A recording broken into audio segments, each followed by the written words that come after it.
Rome does not hurry toward conclusions.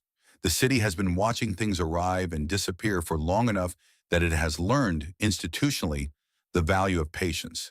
Ideas enter, they are examined. They are placed beside older ideas and studied in that proximity. Sometimes they are dismissed. Sometimes they are absorbed. Sometimes they are filed in rooms where the light does not reach, and the question of what to do with them is deferred indefinitely. This is one of those stories. The man's name was Monsignor Valentino Miserax Grau. He was not a rock critic. He was not a journalist. He held the chair of sacred music at the Pontifical Institute of Sacred Music in Rome, and he had spent 4 decades studying the relationship between sound and the human soul. He had written papers on Gregorian chant, on the theological dimensions of polyphony, on what the church had always understood that secular institutions had not, that music was not entertainment, music was architecture for the interior life. It built rooms inside people, and some of those rooms once built could not be demolished. In the spring of 1994, Monsignor Grau was asked to prepare a private assessment. The request came through official ecclesiastical channels. The details of who precisely initiated the inquiry have never been made public. What is known, through a brief mention in a 1998 Italian academic journal, later confirmed by a former Vatican press liaison who asked not to be named, is that the assessment was commissioned, that it was completed, and that it was never released. The subject was Kurt Cobain. To understand why this was remarkable, you have to understand what 1994 looked like from inside the walls of Vatican City. The church had been watching the cultural landscape of the West with mounting unease for years. Not panic. The church did not panic. It observed, it categorized, it assessed. And by the early 1990s, what it was observing in the music coming out of Seattle was something that did not fit neatly into any existing category. Heavy metal had been easy to classify. Loud, theatrical, symbolically transgressive. It was a performance of rebellion, and performances could be dismissed. Punk had been similar. The gestures were large, the anger was visible, and visible anger is manageable. You can address what you can see. What was coming from Nirvana was different. It was not theatrical. It was not a performance of pain. It was pain delivered in a voice that sounded like it had no interest in your reaction to it. Kurt Cobain did not perform suffering for an audience. He sang as if the audience wasn't there, as if the microphone wasn't there, as if the only reason the words were leaving his body was that keeping them inside had become physically impossible. That distinction between the performance of anguish and the transmission of it was precisely what concerned Monsignor Grau. He had heard Nevermind. He had, according to the journal account, listened to it 3 times in full before beginning his assessment. He had also listened to In Utero, released the previous year, which he described in his notes, the fragments that surfaced decades later, as a document of interior dissolution that operates by different rules than popular music typically employs. He was not condemning it. That was the part that surprised people years later when the story began to circulate in music and theology circles. The fragments that exist from Monsignor Grau's report are limited. A single paragraph quoted in the 1998 journal piece, and 2 partial sentences referenced in a 2003 book on the Vatican's cultural assessments during the pontificate of John Paul II. The full report, if it still exists, has not been made available. The paragraph reads in translation, "The subject demonstrates an understanding of lamentation as a sacred form that exceeds what is typically found in contemporary popular music. His use of silence, both within compositions and between them, suggests an awareness, whether intuitive or learned, of the theological weight of absence. The voice does not perform grief, it carries it. This distinction is not academic. It is the difference between a man describing a wound and a man bleeding. The sentence is clinical, precise, and it lands like something thrown from a great height. A man describing a wound, a man bleeding." Monsignor Grau had spent his career making distinctions exactly like this one in the context of sacred music, distinguishing between liturgical performance that fulfilled its function and liturgical performance that was merely technically correct.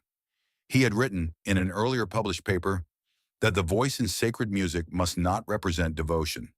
It must be devotion, or it is merely theater dressed in vestments.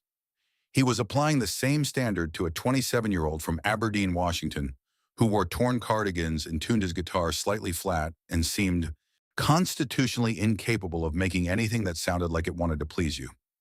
The irony was not lost on the theologians who later encountered the story. The church had spent centuries building elaborate frameworks for understanding when music crossed the line from craft into something more essential. And here, in a private room in Rome, one of its most respected voices in sacred music was suggesting, carefully, academically, without fanfare, that a grunge record might qualify. Kurt Cobain never knew any of this. In April of 1994, he was in Rome, not at the Vatican, at a villa rented by his management, recovering from what was publicly described at the time as a drug-related incident. The actual circumstances were more serious, and they would be understood more fully only after what happened next. He had been scheduled to perform. He did not perform. He sat in the accounts of people who were there, very quietly. He did not speak much. He played guitar sometimes, alone, in a back room of the villa. Not his own songs, old songs, Leadbelly, David Bowie, the Meat Puppets. Songs that belonged to someone else. There was something in the choice that those present could not quite name at the time. They would think about it later, trying to find the word for it. When you play someone else's song in a room where no one has asked you to, the act means something different than performance. It is not for an audience. It is not even for the song. It is for the person holding the guitar. A way of borrowing someone else's words because your own have stopped arriving, or because the ones that keep arriving are too heavy to sing out loud alone. You put your hands on something that already exists. You let it carry you for a few minutes. You give it back. He played for a long time. One person who was there described it this way, years afterward. He wasn't practicing. He wasn't warming up. He was holding the guitar the way you hold something you're saying goodbye to. Nobody said anything when they heard him. They stood in doorways or sat in the next room and listened and did not go in. It felt, one of them said, like interrupting a conversation that wasn't meant for them. Monsignor Grau's assessment was focused on the work, not the man. This is important to understand. He was not writing a psychological profile. He was not concerned with Cobain's personal circumstances, his substance use, his public statements, or his silences. He was conducting a musicological and theological evaluation of a body of recorded work, using the same methodology he applied to any music he was asked to assess. What he found in the fragments that survive was a set of structural observations that were, by any measure, unusual for their subject matter. He noted the use of dynamic contrast in Nirvana's recordings, the way songs would move from near silence to overwhelming volume and back again, not as a production trick, but as an emotional logic. He compared this, obliquely, to the terrace dynamics of Baroque sacred music. The idea that volume was not simply loudness, but presence, and that its sudden withdrawal created a specific kind of spiritual vertigo. He noted the lyrics, particularly on In Utero, and their relationship to the tradition of lamentation psalms. Songs that did not resolve, that did not arrive at consolation, that remained suspended in pain, not because the songwriter lacked the craft to move beyond it, but because moving beyond it would have been a lie. The lament psalm does not end with an answer. It ends with the question, still open. It trusts that the open question is itself a form of prayer. He noted the voice. The voice was what he returned to in every fragment that exists from the report. Not its technique, not its range or its pitch or its power. What he kept returning to was what he called its quality of necessity. The voice sounded, he wrote, as though the singer had no choice about what he was doing, not in a compelled or coerced sense, in a deeper sense, the sense in which a person does not choose to weep at a funeral. The body simply responds to what is true. This quality, the absence of performed emotion, the presence of actual emotion, was, Monsignor Grau argued, one of the rarest qualities in any kind of music, sacred or secular, ancient or modern. He had heard it in certain recordings of Plainchant, in specific performances of Bach cantatas, in the voice of one or two singers he had encountered in his career, whose names he did not include in the fragment. He was saying in the careful language of a Vatican musicologist that he had heard it in Kurt Cobain. The report was completed in early 1994. The exact date is not known. What is known is that it was submitted through the appropriate channels and that it did not surface publicly. No announcement was made, no press release, no comment from the Vatican then or since. Inside those channels, the report moved through the standard process of review. It was read by at least two other officials, according to the press liaison's account. There were discussions, not heated discussions. The Church does not conduct heated discussions about documents of this kind. Measured ones. Questions of framing, questions of timing, questions about what a public acknowledgement of this nature would signal and to whom. The world was not accustomed to hearing Rome speak about grunge musicians with the vocabulary of sacred music scholarship. The potential for misunderstanding was significant. The potential for the assessment to be stripped of its context and turned into a headline, "The Vatican endorses Nirvana," was considerable, and so the report waited. The former press liaison who confirmed the report's existence, speaking decades later, was asked why it was never released.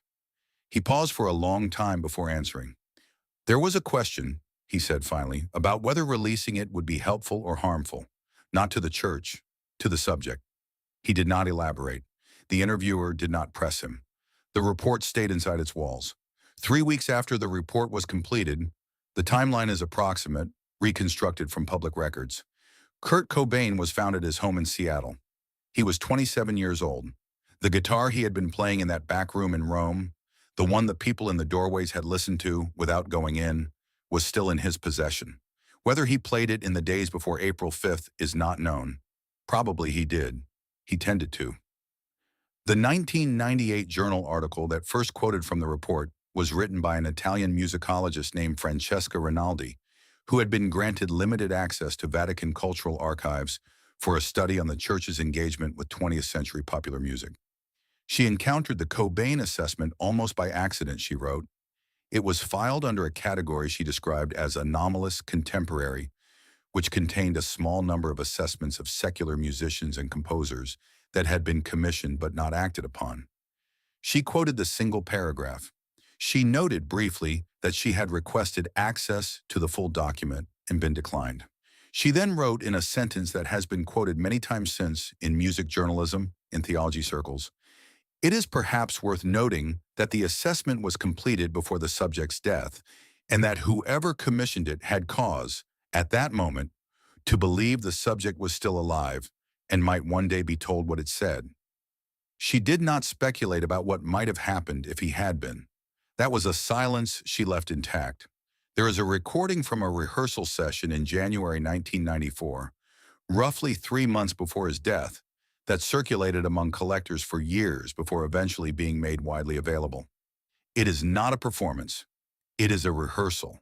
The band is working through arrangements, stopping and starting, talking between takes.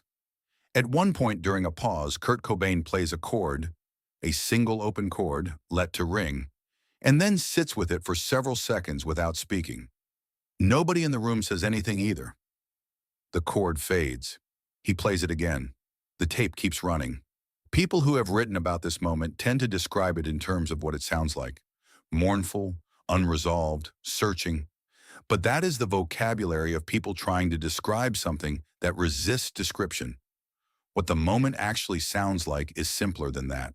It sounds like a question, not directed at the people in the room, not directed at the tape, directed somewhere further away, towards something that does not answer in the span of the recording. Monsignor Grau, had he heard it, would have recognized the form immediately. It was a lament. It was a psalm without words.